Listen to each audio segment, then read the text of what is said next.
Baik, terima kasih Pastor. Shalom bagi kita semua. Puji Tuhan, di kesempatan ini Tuhan perkenankan saya dan istri boleh berada di tempat ini di IFGF Tondano, di mana untuk ketiga kalinya Tuhan perkenankan saya boleh melayani di tempat ini. Yang pertama mungkin masih lokasinya di sebelah, kemudian yang tahun lalu tepatnya tanggal 10 Agustus 2025 saya boleh hadir di sini untuk menyampaikan kebenaran firman, dan puji Tuhan di hari ini 16 Agustus 2026 saya hadir lagi kembali di sini untuk menyampaikan akan kebenaran firman yang nantinya temanya sudah disampaikan oleh Pastor Yoksin Takaendangeng, dan seperti yang disampaikan tadi oleh Bapak Pastor, kehadiran kami di sini karena memang kami teman lama. Kami mungkin ada mulai dari tahun 91 bersama-sama, dan puji Tuhan saya boleh ada seperti saat ini, itu juga karena doa-doa dari Pastor Yoksin. Mungkin kami jarang bertemu, tetapi doa lewat sarana teknologi informasi yang ada, saya percaya Pak Yoksin selalu mendoakan saya dan keluarga. Terima kasih untuk Pak Yoksin dan keluarga, Pastor Yoksin dan keluarga, dan terima kasih untuk IFGF Tondano yang boleh menerima kami untuk hadir kembali di tempat ini.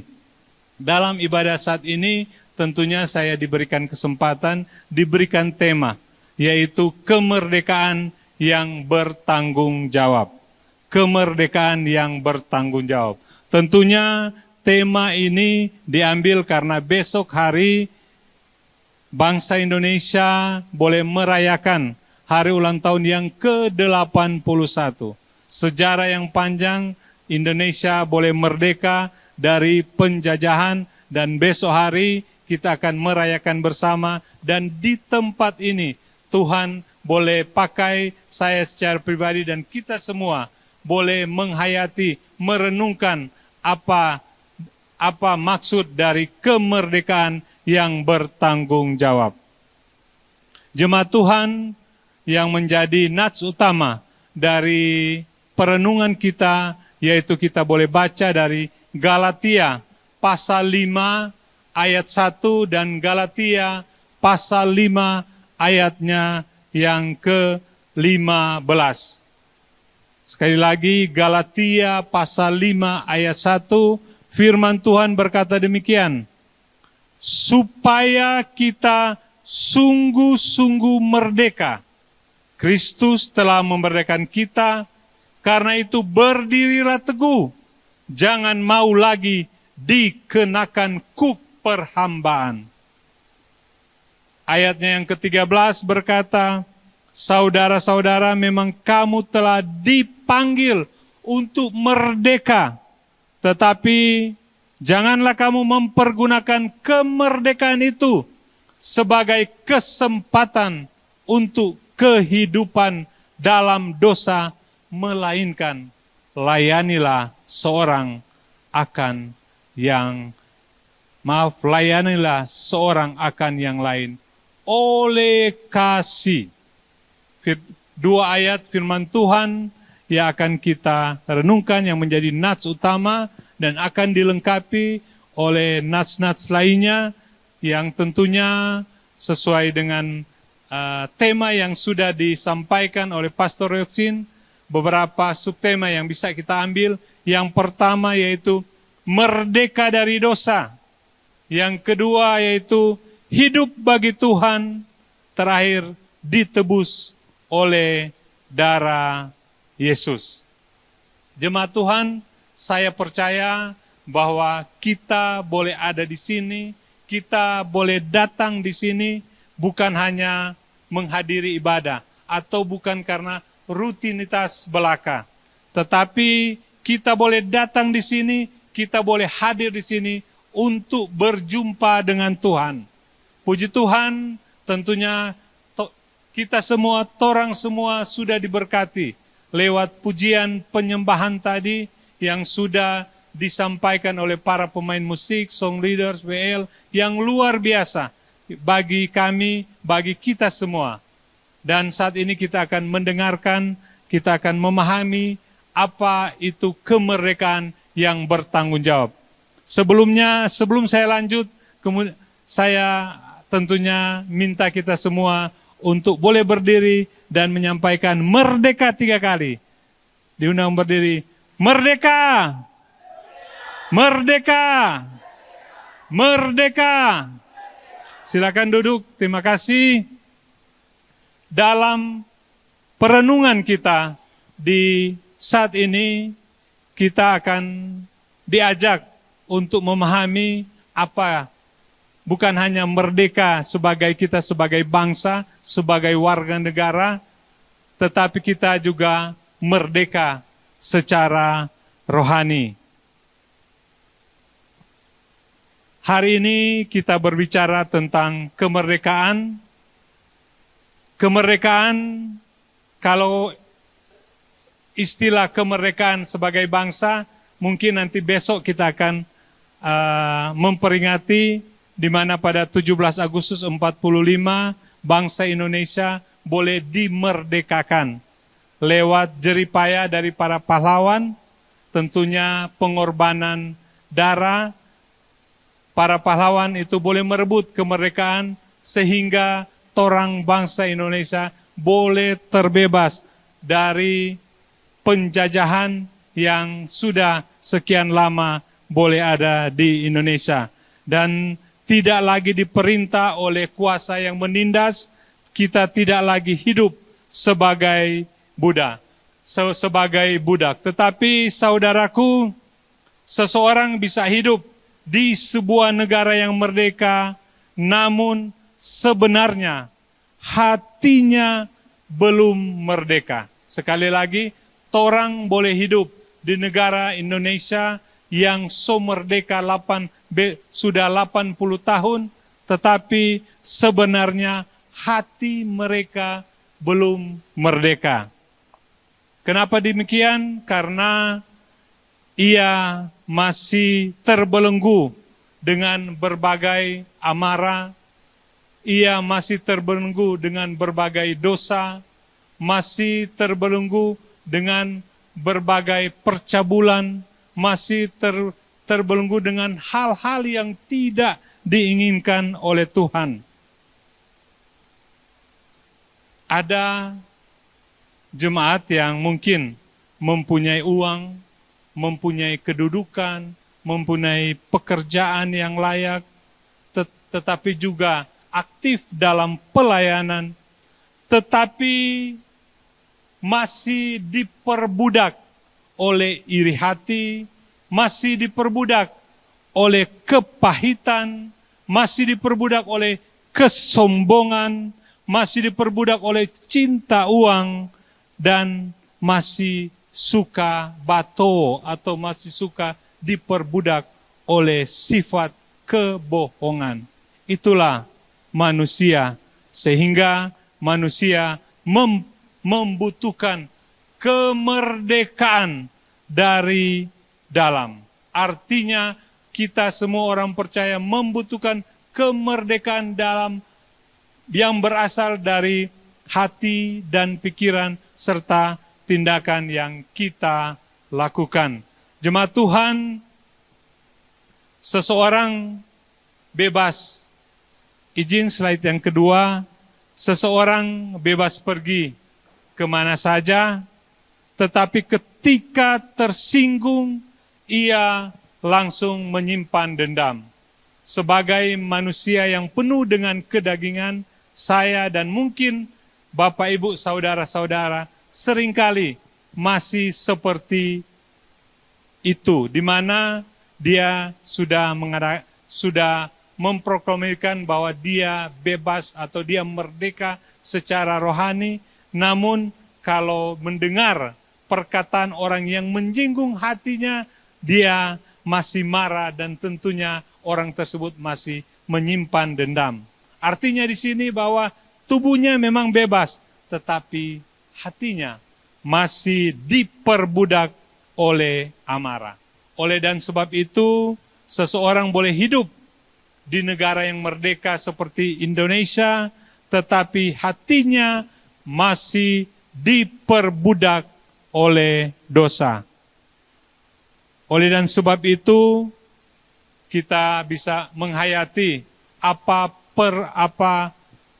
firman Tuhan yang kita baca, kita renungkan mungkin setiap saat, yaitu lewat Yohanes pasal 3 ayat 6, ayat 36. Jadi apabila anak itu memerdekakan kamu, kamu pun benar-benar merdeka. Jemaat Tuhan, kemerdekaan yang sejati bukan sekedar torang bebas dari penjajahan sebagai manusia, tetapi kemerdekaan yang sejati itu, yaitu jika Yesus Kristus membebaskan saya dan saudara-saudara dari belenggu dosa. Sehingga firman Tuhan saat ini boleh mengingatkan saya dan kita semua bahwa kemerdekaan yang Tuhan sudah berikan kepada kita semua harus kita gunakan dengan, atau harus kita pergunakan, kita lakukan dengan penuh tanggung jawab. Selanjutnya, kemerdekaan, apa beda kemerdekaan dari ayat Galatia pasal 1 ayat Galatia pasal 5 ayat 1 dan Galatia pasal 5 ayat 13. Ini tentunya memperlihatkan dua sisi yang berbeda tentang kemerdekaan Kristus. Di mana ayat 1 menyatakan bahwa sumber kemerdekaan adalah Kristus. Tetapi ayat 13 menyatakan bahwa tujuan kemerdekaan yaitu bukan dosa, melainkan kasih dan pelayanan. Jadi dua hal yang berbeda, Galatia pasal 5 ayat 1 dan Galatia pasal 5 ayatnya yang ke-13. Kalau Galatia pasal 5 ayat 1 menyatakan sumber kemerdekaan adalah Kristus, tetapi Galatia pasal 5 ayat 13 menyatakan tujuan kemerdekaan bukan dosa, melainkan kasih dan pelayanan. Inilah yang akan menjadi tesis, menjadi panduan kita untuk nantinya kita akan merenungkan ayat-ayat selanjutnya. Sehingga kemerdekaan Kristus, kalau di kemerdekaan Kristus adalah dibebaskan dari dosa, ditambah dibebaskan untuk mengasihi. Di bagian bawah mungkin mudah-mudahan terbaca, mungkin slide sebelumnya di bagian bawah ya, kemerdekaan Kristen adalah dibebaskan dari dosa dan ditambah dibebaskan untuk mengasihi. Artinya di sini bahwa Yesus tidak hanya membebaskan torang semua dari kuasa dosa, tetapi Yesus juga membebaskan saya dan torang semua supaya kita boleh hidup dipakai untuk mengasihi Tuhan dan mengasihi sesama. Ayatnya yang ke-13 menegaskan bahwa torang semua dipanggil untuk merdeka, tetapi kemerdekaan itu jangan torang pakai, jangan torang gunakan sebagai kesempatan bagi kita untuk berbuat dosa. Sekali lagi, jangan kesempatan kemerdekaan yang diberikan pada kita itu torang gunakan, torang manfaatkan untuk torang hidup dalam dosa. melainkan kiranya kemerdekaan yang sudah Tuhan anugerahkan kepada kita semua boleh kita gunakan untuk melayani seorang akan yang lain. Jadi kemerdekaan Kristen bukan berkata kita, saya bebas melakukan apa saja. Kemerdekaan Kristen berkata, sekarang saya bebas untuk tidak lagi dikuasai oleh dosa. Sekali lagi saya tekankan di sini, kemerdekaan Kristen bukan berkata saya bebas melakukan apa saja. Tetapi kemerdekaan Kristen berkata, sekarang saya bebas untuk tidak lagi dikuasai dosa dan bebas memilih melakukan yang benar di hadapan Tuhan. Contohnya mungkin secara sederhana. Kalau mungkin orang berkata bahwa saya dibebaskan oleh rasa ego. Biasanya manusia kan penuh dengan keegoisan. Sehingga oleh karena Tuhan kita boleh melayani, sehingga dulu berpikir apa yang saya dapat, sekarang nantinya tentunya boleh berpikir apa yang saya bisa berikan. Bersyukur karena orang semua ada di tempat ini, karena kasih karunia Tuhan, karena anugerah Tuhan, Dia ada yang memberikan nafas kehidupan kepada saya dan orang semua. Dia memberikan kesehatan, kekuatan, kemampuan. Orang semua boleh diberkati. Orang boleh mendapatkan pekerjaan yang layak. Orang boleh mendapatkan keluarga yang bahagia. Orang boleh hidup di persekutuan di tempat ini yang luar biasa. Itu semua karena berkat dan kasih karunia yang Tuhan sudah berikan kepada kita semua. Kalimat yang sederhana untuk kita, ya untuk kami sampaikan dalam khotbah ini, antaranya yaitu Yesus tidak hanya mematahkan rantai dosa yang mengikat kita, atau rantai dosa yang mengikat saya dan saudara-saudara. Tetapi Yesus juga membebaskan tangan kita, supaya tangan kita dapat memeluk, menolong, membantu, dan terakhir yaitu melayani. Kata melayani tentunya menjadi momok bagi sebagian orang. Ada yang tidak berani melayani oleh karena keterbatasan apapun. Misalnya contoh, saya tidak percaya diri karena saya tidak pandai bernyanyi. Atau suara saya pas-pasan. Saya juga demikian. Tidak mungkin karena suara fals, tidak percaya diri untuk bernyanyi. Tetapi kalau untuk memuji Tuhan, sepertinya masih boleh. Tapi kalau lagu-lagu yang lain, kayaknya naik-naik turun kita suara. Tetapi saya punya kepercayaan diri, kalau untuk memuji Tuhan, kuat-kuat menyanyi. Kemudian dalam pelayanan mungkin masih ada jemaat yang beranggapan bahwa pelayanan ini hanya fungsi, hanya tugas dari pastor, tugas dari istri pastor, tugas dari pengurus gereja, tugas dari song leaders, pemain musik, dan lain sebagainya. Tetapi orang masih sering malu, orang masih takut untuk tampil karena orang kurang percaya diri. Dalam pelayanan itu semua sama.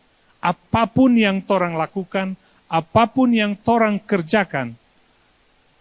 Sebagai kesaksian mungkin saya sudah pernah sampaikan bahwa saya memang bertumbuh di gereja seperti ini mungkin sekitar tahun 2004 sampai 2010 pada saat saya tugas belajar di Tokyo. Dan memang dalam pelayanan kami kami karena mungkin sarana prasarana tidak seperti ini, sehingga untuk lokasi gereja, gedung gereja itu hanya sewa basement salah satu hotel, sehingga untuk angkat sound system dan alat musik itu harus dilakukan oleh para jemaat, sehingga kami mulai dari awal, mulai dari angka-angka sound system, kemudian angka-angka keyboard dan lain sebagainya, bertugas di multimedia dan lain sebagainya, sampai juga boleh dipercayakan bertugas dengan dua rekan-rekan yang lain yang saya sampaikan tadi. Suara saya pas-pasan, tapi kalau memuji Tuhan, saya punya keberanian untuk memuji Tuhan. Kalau menyanyi, mungkin yang lain memang kita pe suara memang mungkin kita pe istri sampaikan, sudah jo kalau ada di pertemuan keluarga, sudah jo ngana menyanyi. Karena ngana pe suara, nyandak cocok dengan tuh keyboard, tuh nada-nada yang ada di keyboard. Nah, tetapi kalau menyanyi mungkin puji-pujian kan masih ada teman kiri dan kanan. Sehingga ada keberanian untuk timbul pada saat itu. Tetapi saat ini juga karena mungkin selang waktu so lama juga tidak melakukan hal demikian. Sehingga memang sudah mulai tidak percaya diri. Dan pelayanan jadi artinya di sini saya mau tekankan, torang pe pelayanan bukan nanti torang mau jadi pastor. Torang pe pelayanan bukan nanti torang bertugas sebagai worship leader atau torang bertugas di multimedia. Torang pe pelayanan itu dengan Anda aja membagi-bagikan minuman di depan sana, itu sudah merupakan pelayanan. Jadi pelayanan bukan karena jabatan struktural di gereja, tetapi pelayanan itu apapun yang torang lakukan, tapi berfaedah, bermanfaat untuk semua jemaat, sekecil apapun. Apalagi yang mungkin bisa mengajak para jemaat yang lain untuk boleh rajin beribadah. Dengan mungkin firman Tuhan atau informasi yang kita teruskan, mungkin jadwal ibadah itu boleh dikategorikan sebagai pelayanan. Jemaat yang dikasihi dan diberkati oleh Tuhan, 3 kebenaran yang perlu torang bawa pulang saat ini, yaitu yang pertama, torang merdeka dari dosa. Yang kedua, torang merdeka untuk Tuhan. Yang ketiga, torang merdeka oleh darah Yesus. Sehingga dari 3 kebenaran penting ini, torang akan mendapatkan kemerdekaan yang bertanggung jawab. Dosa boleh menggoda saya dan Bapak Ibu, tetapi tidak lagi menjadi tuan dalam kehidupan kita. Semua orang mungkin pasti pernah melakukan dosa. Tetapi sekecil sebesar apapun dosa kita, kalau kita senantiasa meminta ampun atas segala dosa dan kesalahan yang orang perbuat, tentunya kita diampuni oleh Tuhan. Itulah salah satu iman Kristen yang luar biasa. Yang kedua, merdeka untuk Tuhan. Merdeka untuk Tuhan bukan hidup sesuka hati. Apa yang kita suka lakukan, apa yang suka kita kerjakan, kita lakukan. Walaupun mungkin itu dosa dan kesalahan yang orang lakukan, itu bukan demikian.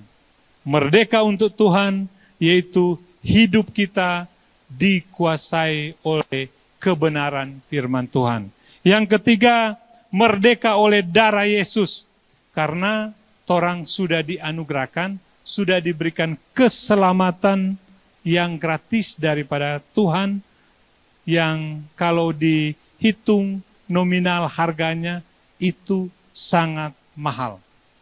Orang boleh hidup, orang boleh ada, orang jiwa boleh ada. Saya seringkali tentunya secara pribadi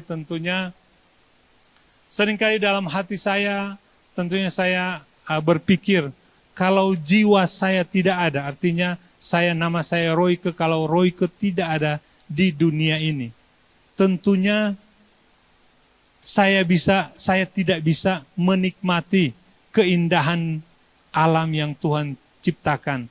Saya tidak bisa melayani, saya tidak bisa berkeluarga, saya tidak bisa bekerja kalau saya tidak ada.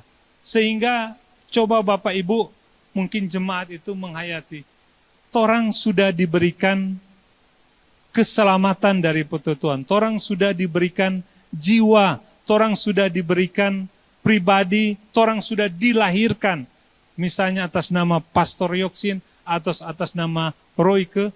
Kalau Tuhan tidak menghadirkan saya di bumi ini, Tuhan tidak menghadirkan saya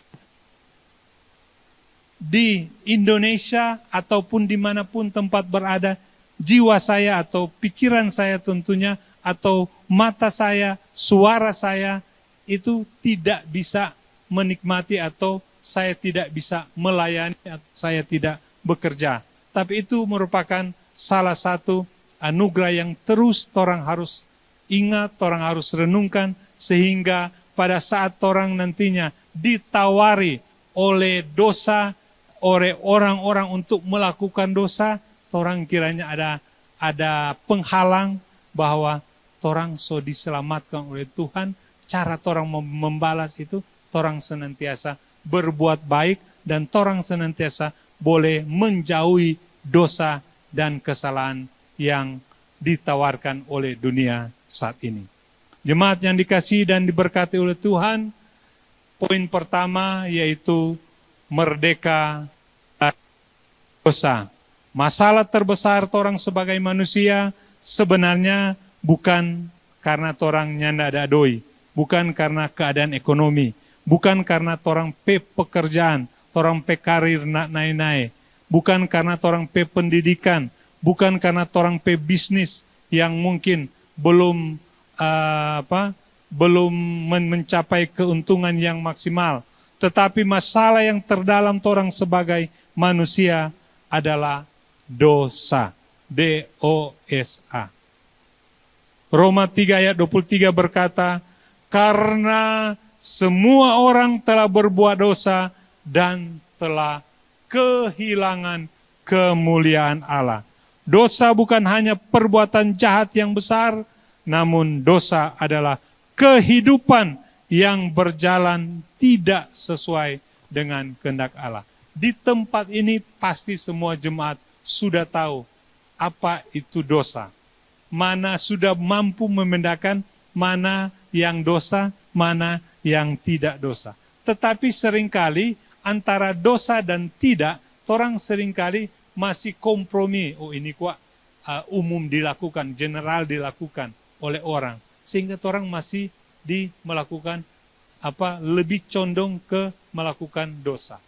Tetapi kalau orang senantiasa baca firman Tuhan mungkin setiap hari, orang rajin beribadah, orang akan diberikan hikmat dan kemampuan daripada Tuhan untuk mampu menimbang mana yang dosa, mana yang tidak. Karena saat ini tentunya masing-masing kalau melihat apalagi di media sosial, soalnya tidak ada beda mana itu dosa dan mana yang tidak. Tetapi kalau orang dianugerahkan hikmat, orang minta hikmat daripada Tuhan, sangat jelas mana hitam, mana putih. Jemaat yang dikasihi dan diberkati oleh Tuhan, dosa itu dapat muncul karena contohnya yang sederhana. Sebagai manusia tentunya orang seringkali benci terhadap orang yang lain. Seringkali orang masih berdusta dan orang masih anggap itu dusta itu biasa. Orang masih ada rasa iri hati. Orang masih ada rasa sombong atau apalagi rasa kepahitan, apalagi di tengah-tengah keluarga yang mungkin kita pe anak bersaudara, kita pe kakak, kita pe adik yang lakukan pada misalnya 5 tahun yang lalu, 10 tahun yang lalu, orang masih ingat-ingat terus. Dan itu energi negatif, nyandak baik pada orang untuk orang ingat-ingat. Kalau masih ada kepahitan dalam kehidupan orang akan merasa stres terus. Karena orang masih memikirkan hal-hal yang sebenarnya orang so bersihkan. torang so hilangkan, torang so lupakan. Tetapi dengan kedagingan yang ada pada kita, kita masih sulit untuk mengampuni, kita mungkin masih sulit untuk berdamai, kita masih kompromi dengan dosa. Selanjutnya, firman Tuhan mengingatkan kita bahwa godaan masih ada, tetapi kita tidak harus tunduk. Saat ini Tuhan, saat ini jemaat, kita boleh berada di tempat ini karena Tuhanlah yang boleh menghadirkan orang di sini. Dia memberikan waktu dan kesempatan. Sehingga tentunya setelah kita pulang dari tempat ini, kita harus yakin dan percaya kalau kita dahulu masih diperintah oleh dosa, masih melakukan dosa dan kesalahan, maka sekarang bukan dosa yang memerintah kita, tapi Kristuslah yang memerintah kita.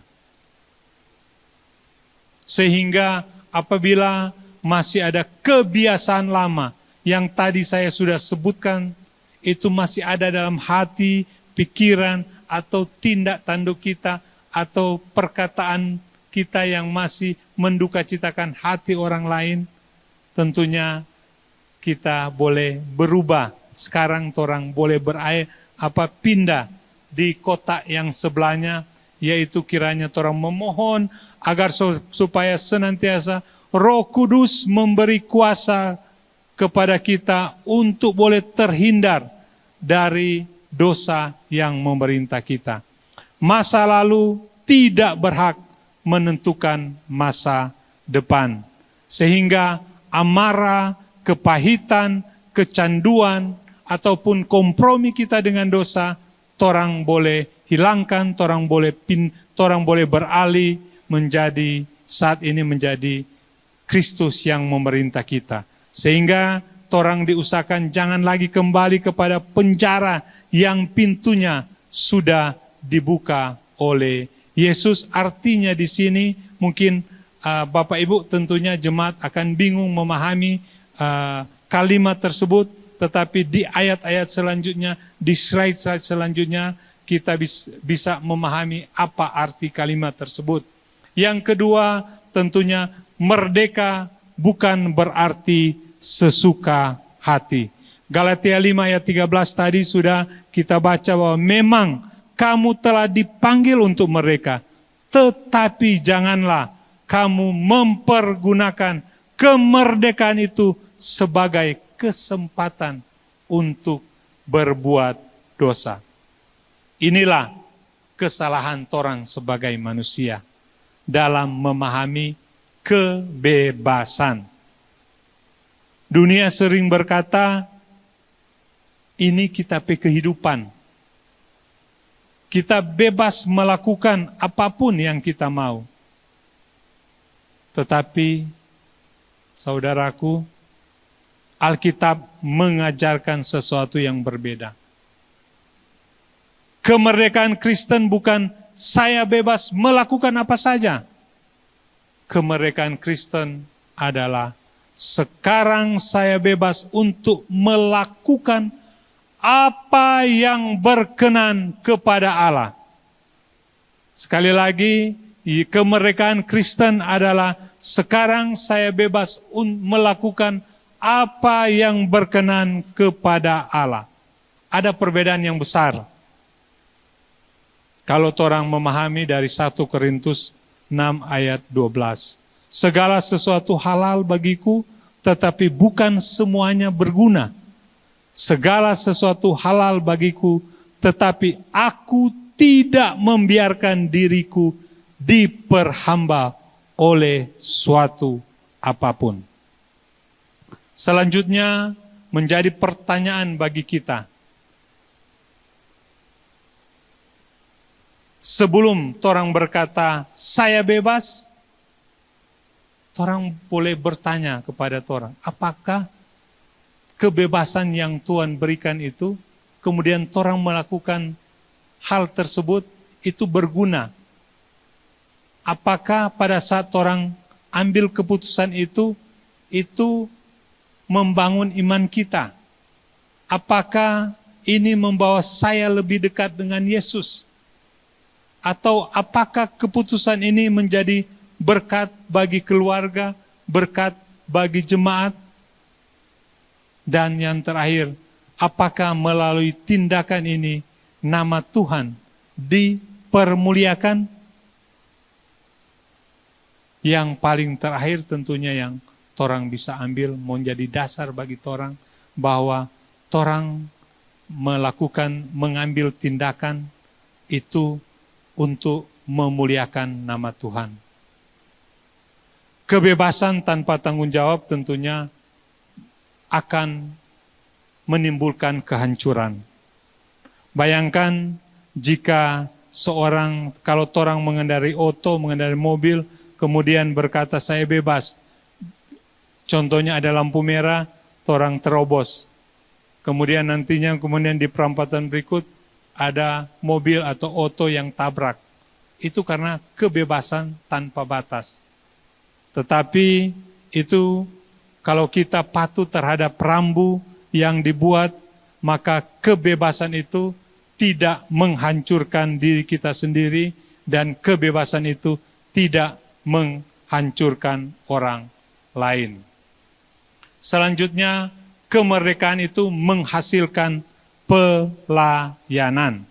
Menarik sekali, Galatia pasal 5 ayat 13 tidak berhenti dengan larangan.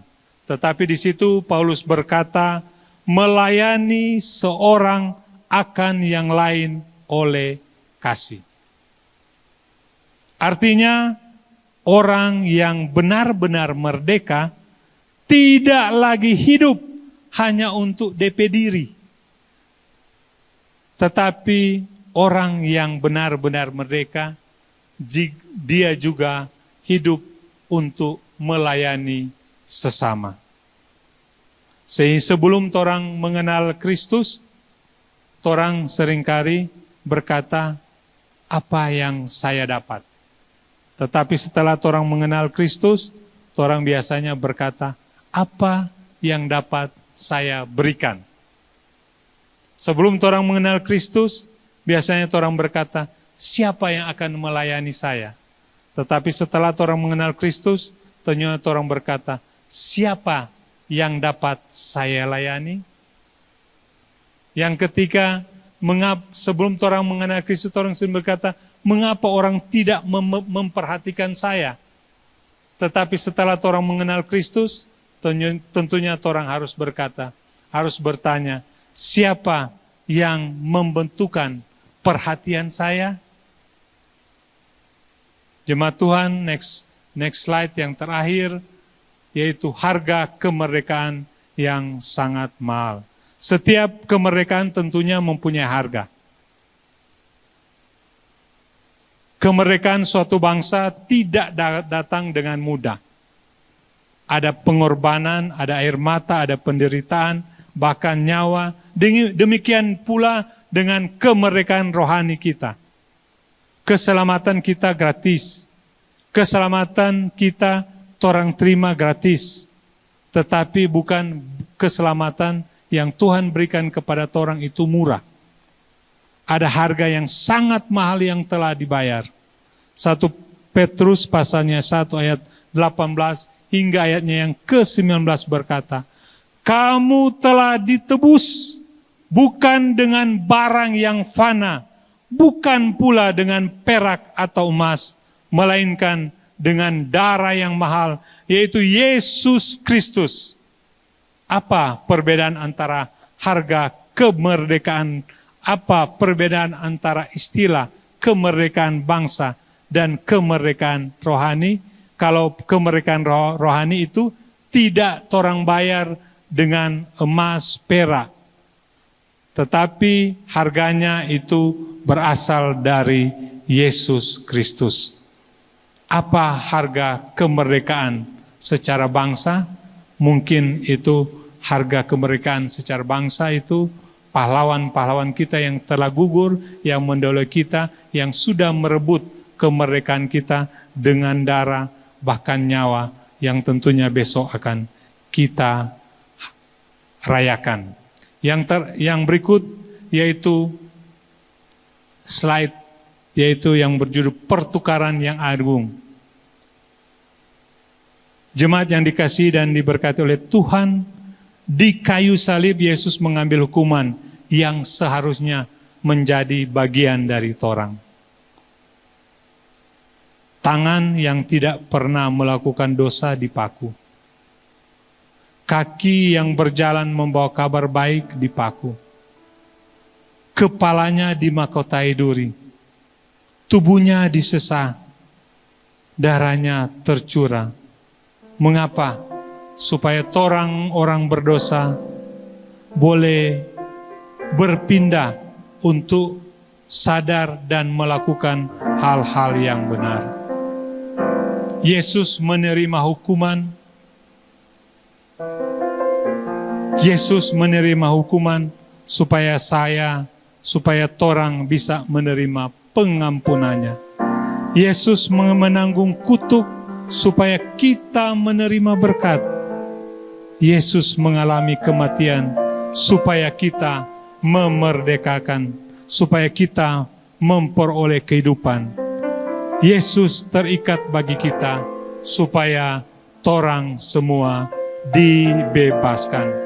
Yang terakhir, mungkin slide yang terakhir, yaitu kita yang hadir di tempat ini, bolehkah kita mendeklarasikan bahwa kita sebagai orang yang merdeka?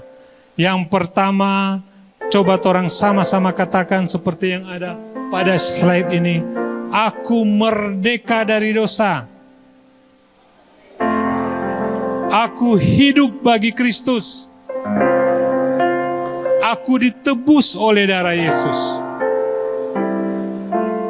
Kiranya firman Tuhan di saat ini boleh memberkati kita semua, sehingga kita boleh merdeka dari dosa, kita boleh merdeka untuk melayani, kita boleh merdeka untuk mengasihi, dan kita merdeka untuk hidup bagi kemuliaan Yesus Kristus. Haleluya, amin.